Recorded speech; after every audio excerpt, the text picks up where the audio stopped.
многие наши граждане на профессиональном уровне занимаются этим, причем там параллельно с другими специальностями.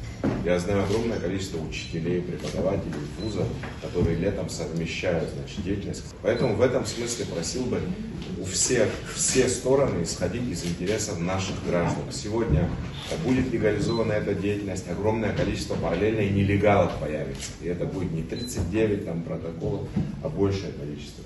В общем-то, если там, вы говорите, допустим, что проекта соглашения нету, но есть намерение, мы предлагаем исходить из того, что здесь услышано. Потому что в конечном итоге, я не знаю, какой статус будет у соглашения, если оно будет заключено, но оно придет в парламент. Здесь будут большие проблемы с его прохождением. Я в этом уверен и убежден. Может быть, в качестве примера можно взять соглашение по Росгвардии, допустим, которые собирались подписать, но в итоге от этой идеи отказались. Есть другие альтернативные выходы из этой ситуации.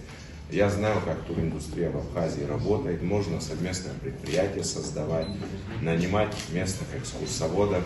Можно ту схему, которую коллеги предложить. Да. Я не говорю о том, чтобы мы отказались от диалога. Это неправильно с точки зрения межгосударственных отношений. Давайте будем исходить из интересов наших граждан, прежде всего, и, конечно, из межгосударственного контекста.